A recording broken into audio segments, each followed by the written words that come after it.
Después de 200 años de la independencia, los países divididos por las potencias, saqueados por las transnacionales, nos reunimos para poder buscar una integración, pero una integración para la liberación de nuestros pueblos. Queremos convivir integrado un mundo.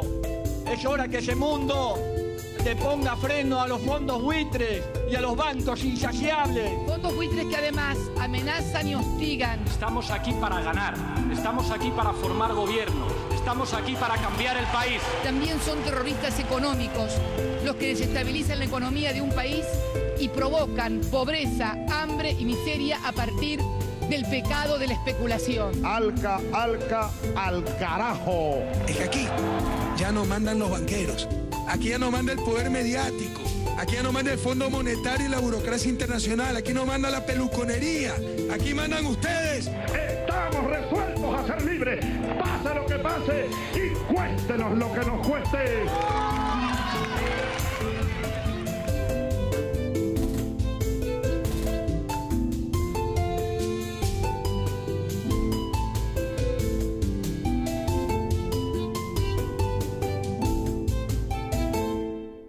Buenas noches, pues este es el tercer programa de la televisión pública argentina que presenta la tercera jornada del Foro Internacional Emancipación e Igualdad. La primera mesa redonda de la que vamos a hablar se sitúa sobre el tema actualidad de las tradiciones emancipatorias. Bajo este título un poco abstracto, Actualidad de las tradiciones emancipatorias, se trata en realidad de convocar a una serie de pensadores para que reflexionen sobre elementos además complementarios a los que podríamos llamar la política propiamente dicho. Por ejemplo, la cuestión de la religión. En esta mesa intervienen, por una parte, un filósofo italiano, Gianni Vattimo, muy importante, un pensador del comunismo hoy, autor de un libro muy conocido que se llama El comunismo hermenéutico, ha sido eurodiputado, está mezclado a la reflexión política, tiene una gran influencia su obra hoy. Vattimo, que será el primero que tomará la palabra. Interviene también Monseñor Sánchez Sorondo, sacerdote argentino y hoy día residente en el Vaticano, se encuentra en el entorno del Papa, un hombre evidentemente que conoce bien el pensamiento del Papa Francisco. También está en esta mesa Leonardo Boff. Leonardo Boff es un pensador brasileño muy conocido, es el teórico principal, podríamos decir, de la teología de la liberación, en un momento condenada por el Vaticano, hoy al contrario muy considerada por el nuevo Papa Francisco. Leonardo Boff aquí nos va a hablar de ecología, la importancia del pensamiento ecológico en el debate que estamos teniendo sobre, digamos, las nuevas vías que deben tomar las izquierdas en América Latina.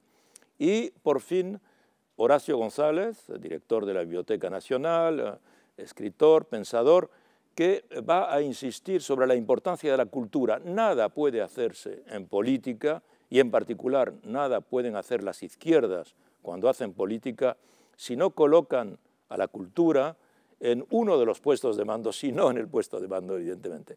Entonces, estos son los cuatro pensadores que vamos a escuchar en torno a esta idea, actualidad de las tradiciones emancipatorias.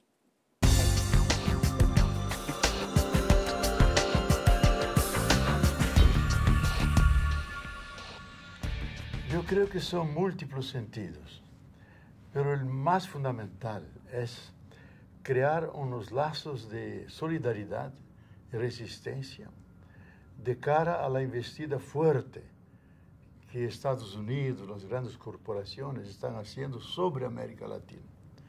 No quieren dejar que se cree aquí un bloque que se oponga, digamos la palabra, al imperio, porque saben que aquí hay una enorme riqueza ecológica, bienes naturales que ellos los centros del sistema necesitan. Entonces, quiere ocupar ideológicamente, económicamente y políticamente ese espacio. Los países de Latinoamérica, como Argentina y como Brasil y como Venezuela, obviamente, tienen recursos, fuerzas, entusiasmo político también de la gente que en Europa no existe más. Todo esto cualifica un poco a Argentina para tomar esta posición. Por esto me interesa muchísimo este foro.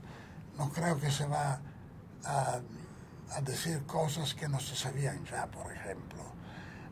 Pero básicamente es importante que haya mucha gente comprometida con esto, que se reconoce en un grupo con los mismos objetivos finales políticos de cambio, de transformación de la política económica mundial. Esto es bastante importante. Si ya se me pregunta a mí por el sentido de ese término, emancipación, en primer lugar pienso que es el resultado de un cierto duelo por la palabra revolución. Un cierto duelo por aquella revolución que tenía respuestas. Aquella revolución que estaba bajo la égida del qué hacer y tenía modalidades distintas de respuestas, porque tenía, vamos a decir, constituido un sujeto que la iba a sostener, soportar, desplegar y cumplirla históricamente. En cambio, la palabra emancipación es mucho más incierta. Su interés actual, el sentido en que ahora en el presente hablamos de emancipación, es en el sentido en que ya no la podemos dar nunca de antemano por garantizada. No hay ningún proceso histórico que la avale, no hay ninguna ley de la historia que la permita concebir como necesaria. Está, vamos a decir, absolutamente impregnada de contingencia. Puede darse como no darse y no está nunca garantizada de antemano. Debo decir que la emancipación entonces es una interrogación radical acerca de qué cosa debemos emanciparnos. Y todos ustedes saben que el neoliberalismo no es solo un modo de explotación económica, no es solo la explotación de las oligarquías financieras con respecto a los trabajadores y a los pueblos y a los excluidos. Es algo mucho más radical, es la primera formación histórica que intenta producir al sujeto mismo, intervenir el núcleo en donde el sujeto se constituye. El neoliberalismo no necesita de las figuras del amo clásico que oprimían, que producían esclavitud forzada.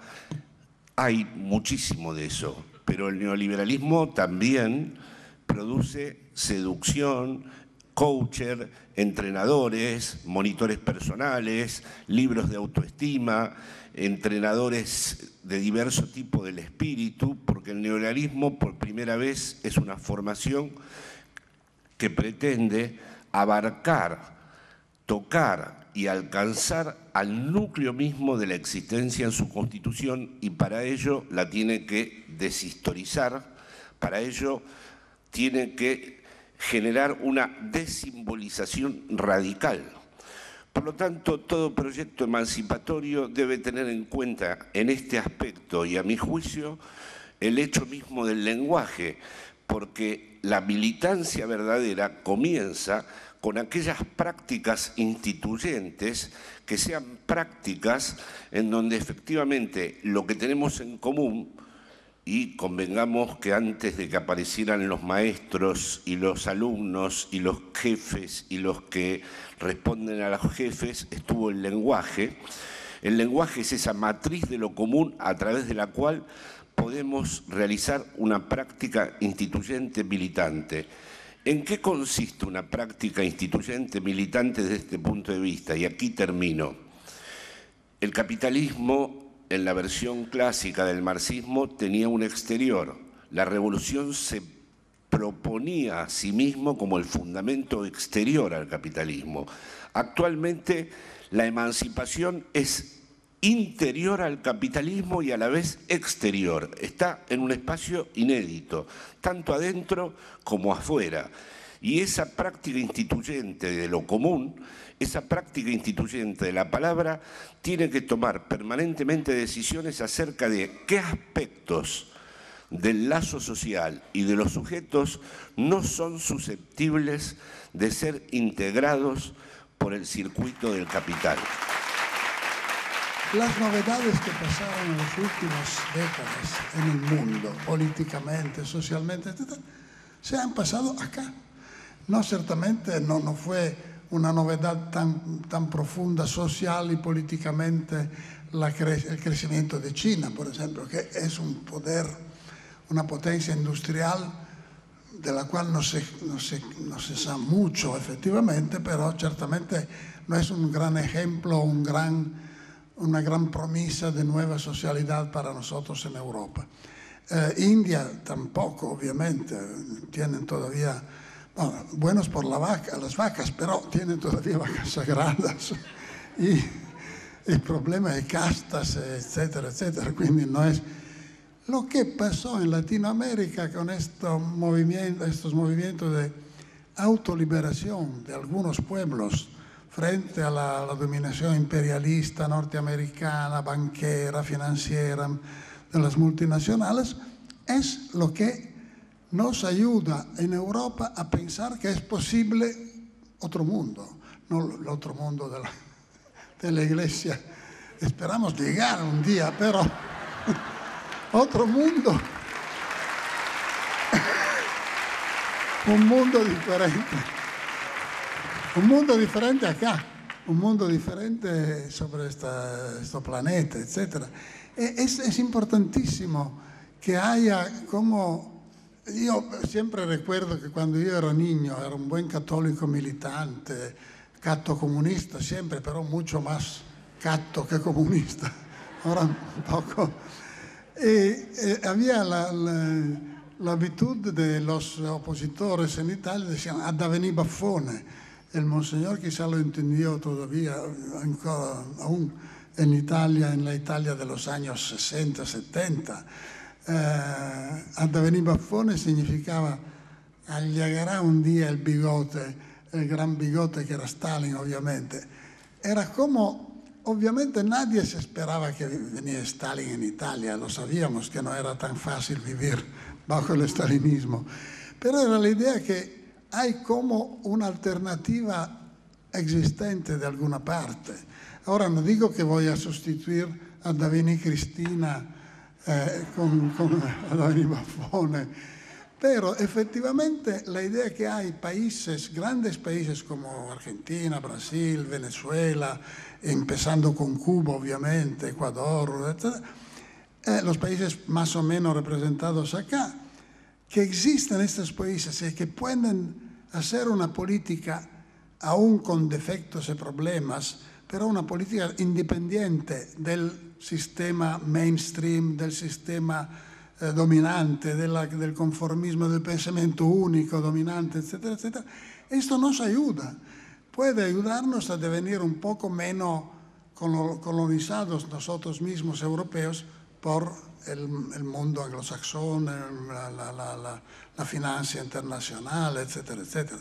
Si uno piensa en la necesidad, en la utilidad de una internacional comunista hoy, el punto hasta el cual mirar es el Papa.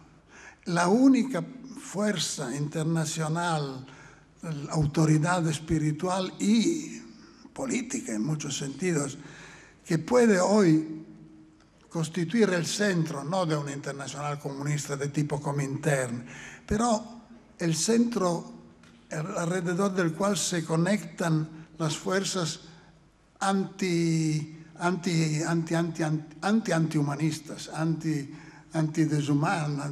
deshumanización. Insomma, los encuentros de los buitres se necesita una fuerte arma. El Papa es bastante fuerte. Como decía a Nietzsche el superhombre necesita el superdrago. Para afirmar el superhombre se trata de individuar un animal amenazante. Justamente. No es tanto inverosímil decir esto, sobre todo hoy que el comunismo real afortunadamente no existe más, pero podemos devenir finalmente comunistas ideales. Yo nunca he podido llamarme comunista cuando existía Stalin y el muro de Berlín, aunque después de Stalin algo cambió. Pero ahora puedo decir que como cristiano, y exactamente como cristiano, como yo pienso ser cristiano, no lo sé, soy comunista en el sentido de Lenin. Me gusta un mundo con electrificación y soviet. Soviet, es terrible esto. ¿Cómo no hablamos? Pero los soviets son solamente los consejos populares que controlan, dirigen, etcétera, toda la empresa económico-tecnológica en la cual somos involucrados nosotros todos hoy. El problema es que nosotros estamos en un mundo que hace muchísima electrificación de todo tipo y ningún soviet. Ahora, yo no digo que tenemos que tener una república soviética total, pero algún consejo popular que intervenga en las decisiones que concernen el progreso económico, etcétera, sería fundamental. El conflicto principal en el mundo de hoy es un conflicto entre la finanza internacional que sofoca, mata a Argentina y también Europa con la austeridad, la reducción de los créditos, etcétera, y los pueblos que no lo aceptan. No, esto lo sé gracias del aplauso. Como se ve, no es un aplauso universal, porque esta es una opinión que se puede discutir efectivamente, que a mí mismo no me persuade muchísimo, pero bastante.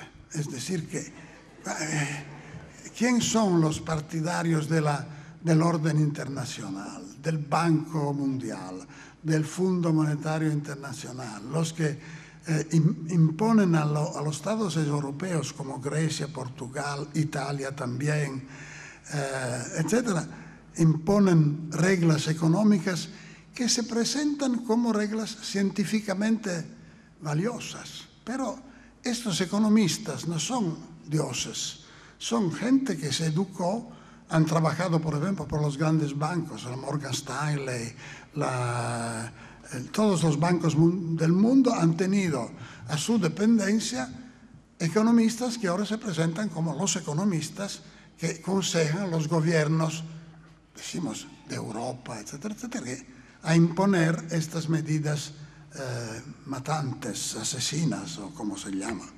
Son los mismos que explican que Argentina tiene que tomar en serio los fondos buitres, etcétera, etcétera. Lo sé que esto parece una exageración, pero el punto fundamental permane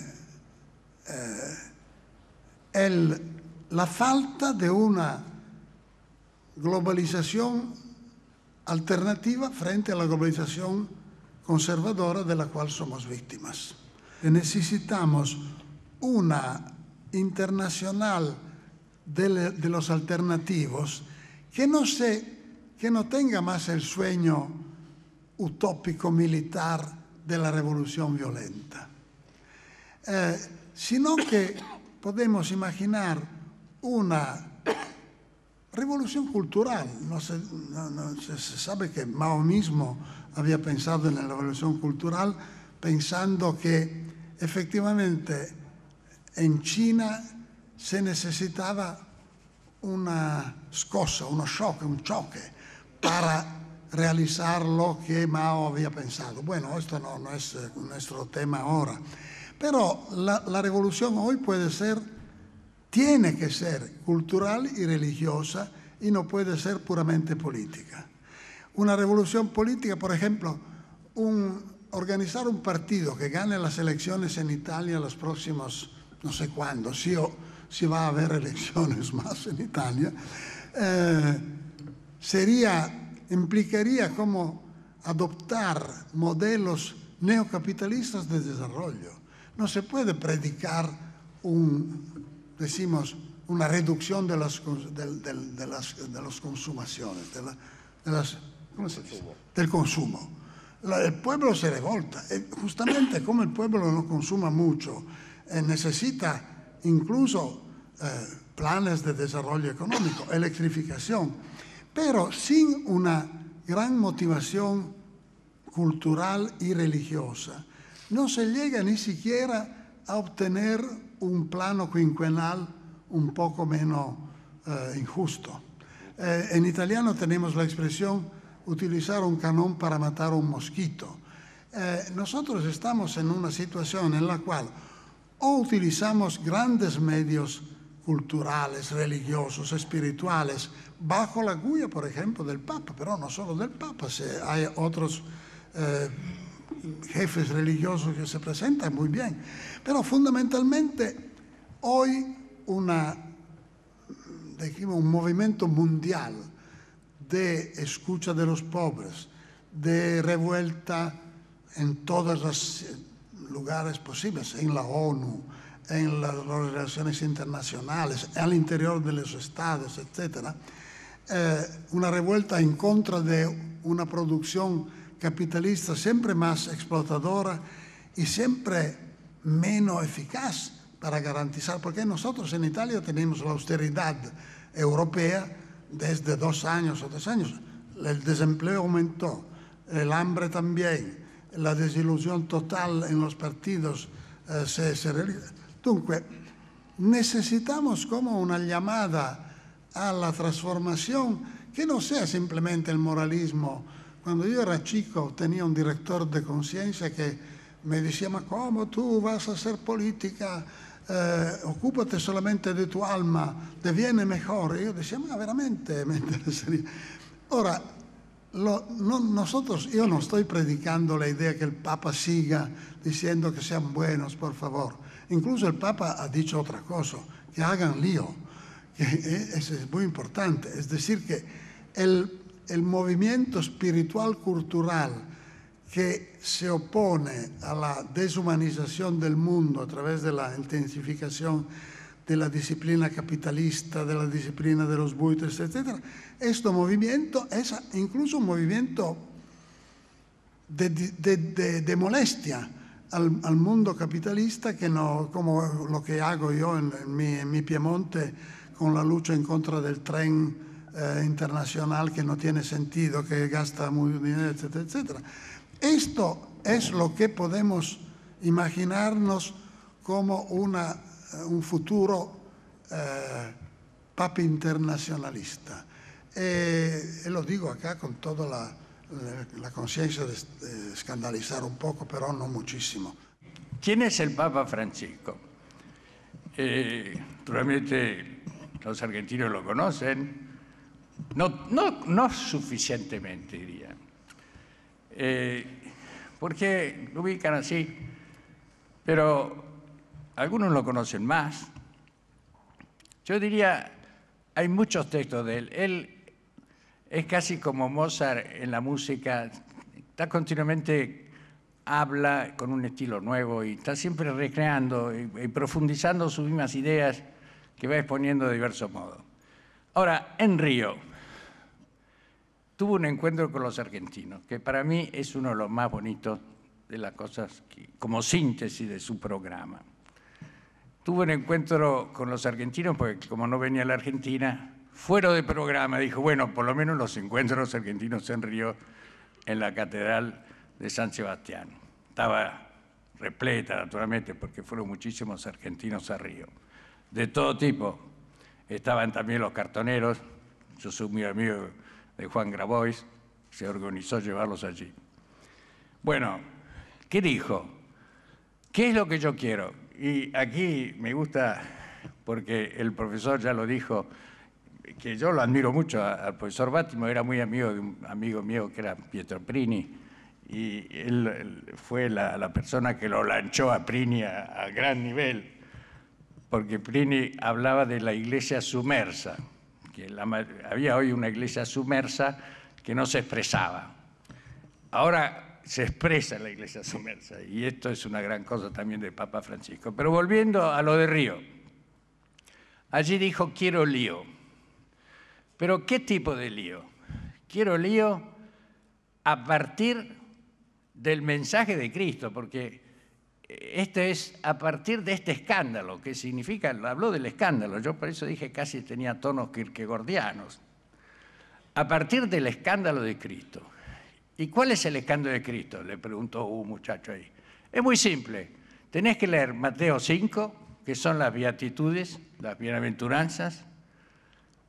Bienaventurados los pobres, bienaventurados los que lloran, bienaventurados los que sufren, bienaventurados los que son puros de corazón, bienaventurados los misericordiosos, bienaventurados los que son pacíficos, pacificadores, obran la paz, bienaventurados los que sufren por la justicia, porque de todos estos será la tierra, todos estos serán llamados hijos de Dios.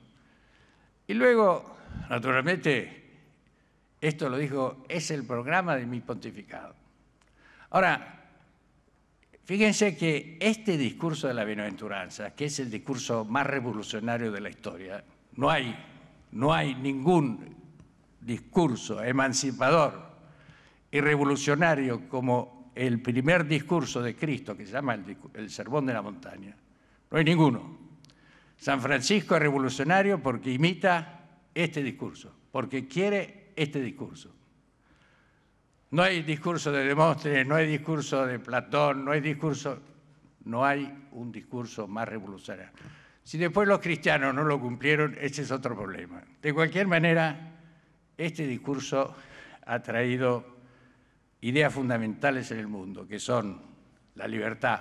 Por suerte, para esto no puedo apelarme a un filósofo que no era católico, como Hegel, que en el parágrafo 482 de la enciclopedia dice: la idea de la libertad como esencia del hombre no la conocieron los griegos, no la conocieron los romanos, no la conoció ninguna otra civilización, surge del mensaje de Cristo.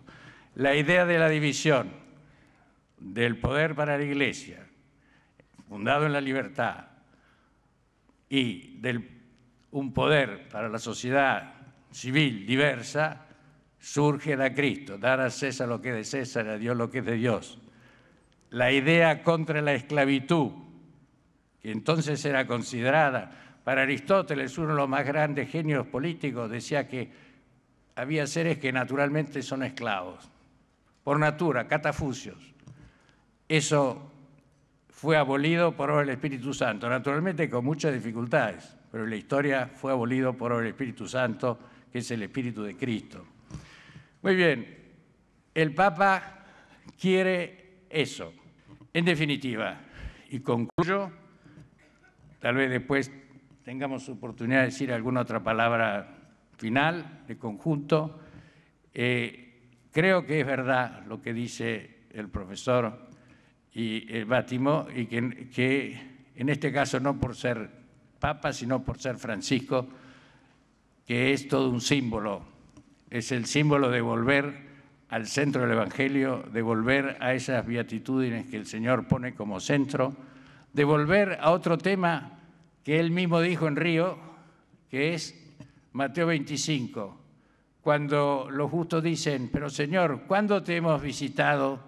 ¿Cuándo te hemos ido a ver cuando estabas preso? ¿Cuándo te hemos dado de comer?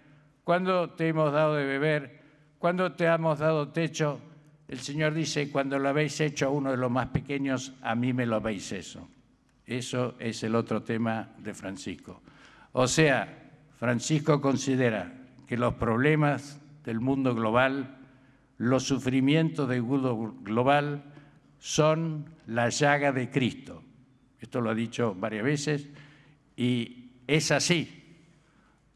Y por eso él considera que la Iglesia tiene que salirse de esta autorreferencialidad e ir por las periferias del mundo, por las periferias del dolor, por las periferias de las ciudades, por las periferias culturales y sobre todo ir al mundo del Asia, donde el mensaje cristiano todavía no ha llegado. Si ustedes piensan que el Pacífico, si sacamos de las Filipinas, solo el 2% son cristianos, no digo católicos, cristianos, y es el mundo del futuro, el Pacífico en este momento. Muchas gracias. Hay un enfrentamiento que hemos escuchado aquí en estos días, 2 días, ayer y hoy, entre las fuerzas que se recomponen de las derechas nacionales articuladas con los internacionales, que no aceptan el movimiento nuevo que viene desde abajo y que ha transformado nuestras sociedades. En Brasil, como nunca en nuestra historia, hay mucho odio, mucha rabia pública en los periódicos, en las cadenas sociales, por todos los medios. Odio contra el PT, contra el Partido de los Trabajadores.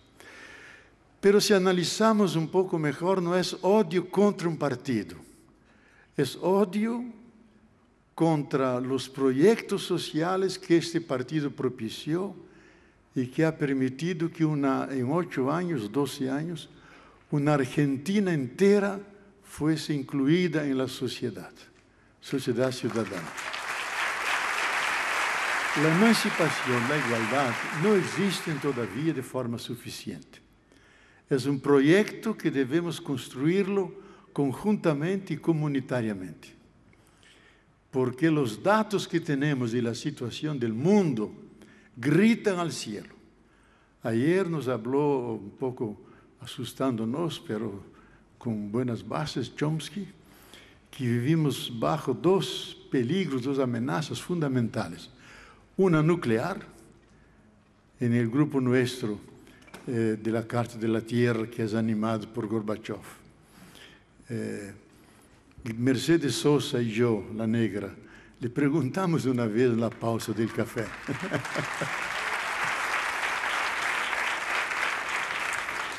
que pertenecía al grupo nuestro de 23 que redactó ese texto que yo considero uno de los más inspiradores del siglo XXI, la Carta de la Tierra, principios, valores que nos incitan a tener otra relación con la tierra, la naturaleza, de sinergia, de colaboración, de cuidado, de reverencia.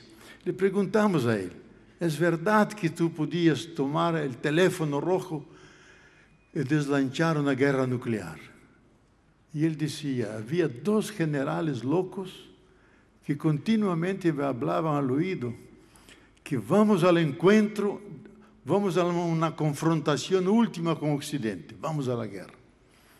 Y él decía, solamente con las armas que nosotros rusos tenemos, dispensando las americanas, inglesas y francesas, podemos destruir 25 veces todo el planeta Tierra, la vida del planeta Tierra, sin quedarse nadie para contar la historia. Entonces, esa amenaza existe, la máquina de muerte está montada. Y nadie piensa un poco eso. A raíz de eso que Chomsky habló ayer, yo lo había publicado hace un mes más o menos, salió en muchos lugares, el peligro de la autodestrucción de la especie humana. Y el otro es la crisis ecológica, que él abordó más superficialmente, un tema que yo hace 30 años trabajo intensivamente. Y hay un dato que tiene que ver con la emancipación, la igualdad, que incluye emancipación de la tierra viva, la Pachamama. Un dato de la comunidad científica norteamericana, no de uno u otro científico, que puede ser muy respetables, pero la comunidad científica norteamericana hace 2 años publicó un documento diciendo que hace tiempo que estamos verificando un gran riesgo que pesa sobre la humanidad. Si nosotros no controlamos el calentamiento global, que ahora está se acercando a 2 grados, pero no ha llegado todavía, podemos por la mitad del siglo conocer el calentamiento abrupto, la expresión técnica que utilizan, que la Tierra puede dar un salto en su desequilibrio de llegar a 4, 5, hasta 6 grados Celsius, y ahí dicen, bajo esa temperatura, ninguna forma de vida que conocemos va a subsistir, y gran parte de la humanidad va a desaparecer.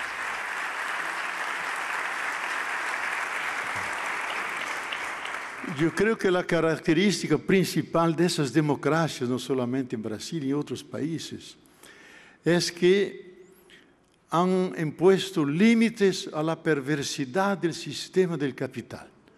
Todos vivimos dentro de la macroeconomía neoliberal, porque es dominante en el mundo, se impone a nosotros. Pero podemos limitar la perversidad mediante políticas públicas, republicanas, que van al encuentro de las grandes mayorías de marginados y pobres. Así se ha hecho en Brasil y en otros países de América Latina, con referencia al salario. Por ejemplo, Brasil era el tercer país más desigual del mundo. Mediante esas políticas de integración, de inclusión, ahora es solamente el 15º más desigual del mundo. Es muy, muy desigual. Pero hemos dado un salto de calidad que nunca se había dado en la historia, gracias a esas políticas de inclusión social. Y somos más de 200 millones de habitantes, no es poca cosa. Y eso significa no aceptar la lógica del sistema que impone sus niveles de acumulación de forma ilimitada. No, tiene que tener límites. Evidente que o governo tem que negociar com o sistema, com o superávit primário, todo isso para pagar a deuda que os rentistas cobram. Pero não deixa de ter significativas públicas, significativas políticas sociais que nenhuma democracia tradicional neoliberal hacía. Os pobres eram ceros econômicos, o carvão para a produção, pero não pessoas. Era massa de maniobra. E agora se estão conscientizando e a rabia viene, o ódio viene de isto, que estes que antes não eram, agora são, e ocupam os espaços que eram reservados e praticamente exclusivos das élites dominantes. Entram no shopping, voam de avião, porque podem pagá-lo em 10 vezes. Então, muitos. El que trabaja con nosotros en mi casa, con su esposa y 2 hijos, se fueron a visitar a la familia en Nordeste, 3 horas de avión. Lo pagaron con su dinero. Entonces las personas dicen, ¿cómo? Otra burguesa dice, ya no tiene interés ir a París, porque mi portero también fue a París.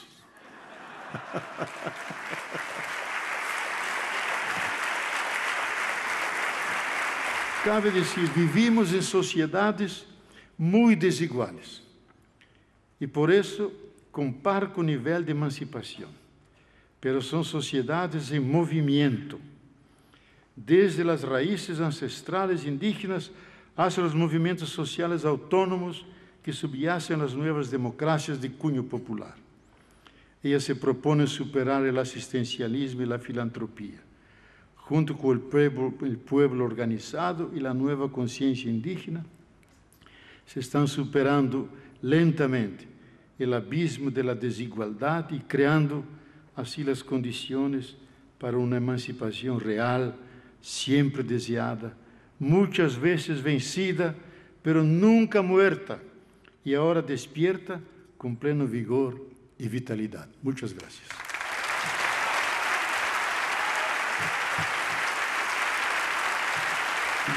Es imposible trazar un horizonte vinculado a la emancipación en cualquiera de las tantas definiciones que he escuchado aquí y partiendo por la tan precisa que dio Jorge Alemán, si no tomamos los grandes temas de las tradiciones humanísticas, tanto laicas como religiosas, que aquí se han expuesto en esta mesa en sus más diversos significados y en sus más diversos estilos de exposición. Yo personalmente me animaría a decir, ya que me animé a declararme minoría en esta mesa, que hay una historia muy interesante de la ilustración laica en la Argentina. La Ilustración laica, de algún modo, ha fundado la Argentina en los primeros pasos que dio como país este territorio, este pedazo de tierra que se llamó Argentina, con un nombre que primero fue poético y que ahora cantamos en canciones y nos identifica en un grado eminente de una hermandad que está detrás de nosotros y que también hay que construir. Y esa tradición de la Ilustración laica tiene severos y magníficos textos de carácter internacional y vinculados a la modernidad. Uno de ellos es el Contrato Social.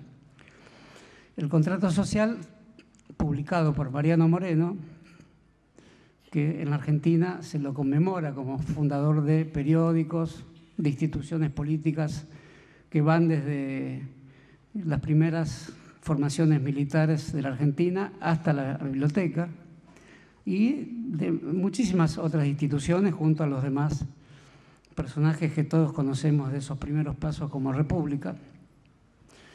Divulgó el Contrato Social, no lo tradujo él, y estirpó uno de los capítulos, así lo advierte en el prólogo, que se refería a la religión.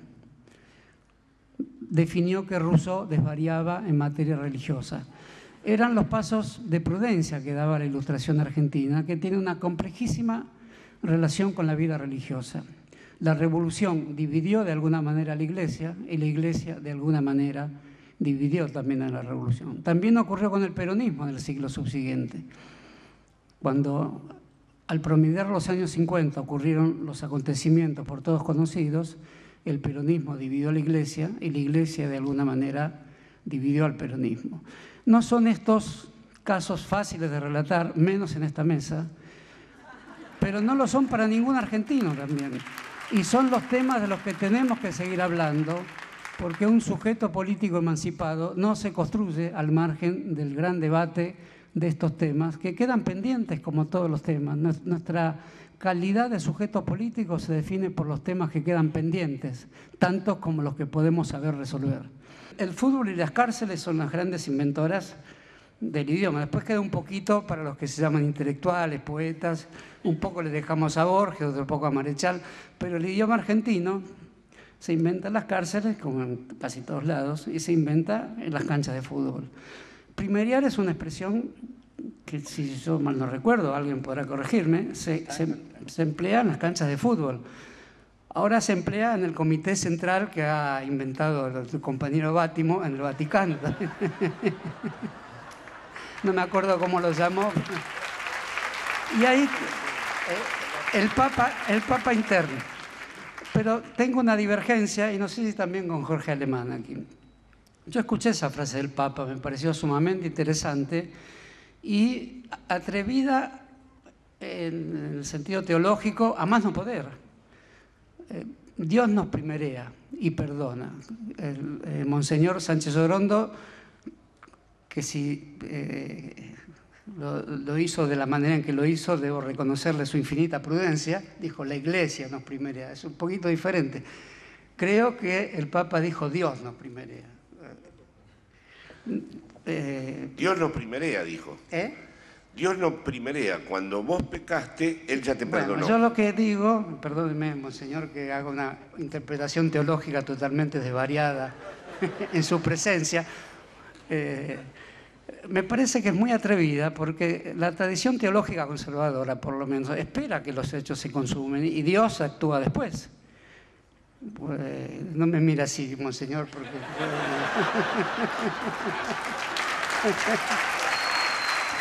No, ¿quiere que le conteste o no? Sí, le doy derecho a la réplica. Bueno, después le pido, no que me conteste, sino que me lo explique. Me pareció muy atrevido porque esta priorización del pecado, de la disculpa, efectivamente tiene que ver con el hagan lío, tiene que ver con posiciones que ha tomado el Papa que pertenecen al nuevo horizonte que ha abierto en muchos de los sentidos que aquí se ha dicho, pero también hay una reformulación teológica, me parece. Yo, mal lector de San Agustín y de Santo Tomás, no me daría el derecho de intervenir en estos temas, pero me da la impresión de que al usar la palabra primerea, quiso decir, es una palabra que efectivamente es del argot de Buenos Aires. Es una palabra argentina. Probablemente se emplea en otros países, pero se escucha permanentemente hablar en Argentina en relación a los pequeños conflictos cotidianos y al que se sabe anticipar. Es una palabra de la picaresca. Entonces, la teología que está en curso aquí tiene matices sociales muy fuertes, renovadores desde el punto de vista de la llaga, como bien explicó Monseñor. La posición anterior de Ratzinger era que la humanidad tiene la estructura del cuerpo de Cristo, eso creo habérselo leído a Ratzinger, y esa es una posición teológica conservadora, no carente de interés si siguiéramos esta discusión mucho más larga. La del nuevo Papa, del cual estamos hablando, es una posición donde el cuerpo de Cristo sigue manteniéndose en términos de llaga, y esa llaga podría deslizarse como derivación teológica que tiene la potestad del perdón en términos de anticiparse a los hechos. Yo entablo con el Papa, voy a decir una herejía tremenda, un diálogo igualitario. El Papa está en mí bajo la forma de un diálogo igualitario. Eso quiero decirlo. Está de esa manera. No podría estar de otra manera, porque si estuviera de otra manera, pero diría algo que reconozco en mí como parte de aquella tradición política que sigue obrando en mí, y de aquella tradición de respeto por lo sagrado que también sigue obrando en mí, y de aquella tradición de aceptar todas las novedades políticas, sentimentales, amorosas, de la tradición de la comedia, de la tragedia o del romanticismo que siempre he aceptado. Por eso lo siento como parte de un formidable diálogo, y ese sentir es un sentir que tiene un profundo respeto hacia la teología política vista desde la política. Ese es mi caso, pero me sirve para no pavonearme ni para primerear a nadie, sino para imaginar que hoy, en el mundo contemporáneo, el modo en que se trabaja en un call center, que es un modo de explotación novedoso, y que nos permitiría revisar los viejos papeles que hemos leído cuando éramos jóvenes, el trabajo alienado de Marx. No lo leí más, ¿por qué no volverlo a leer? Es una de las formas del trabajo alienado más escandalosas. ¿Por qué es trabajo? No es los millones de desocupados que hay en el mundo, los millones de sin techo, los que sufren más. Pero es una forma del sufrir, es una forma de la alienación. Es decir, estoy construyendo una entidad que surge de mí, pero me desplaza de mi liberación y construye un otro que me oprime. Pero a través de la lengua, a través de un instituto que es la lengua, que es la conversación entendida como mercancía. Esa es la metáfora del flujo financiero. Así opera el flujo financiero, así operan los fondos buitre. Operan bajo esa metáfora conversacional con el auxilio de otro tipo de fondos, que son los fondos jurídicos, son fondos también. Ahí también hay movimientos vertiginosos de circulación que equivale a la mercancía, la circulación jurídica. Por eso no tiene las Cortes Supremas, no tienen más la última palabra. E incluso un presidente de la Corte Suprema se olvida si un caso fue cosa juzgada o no.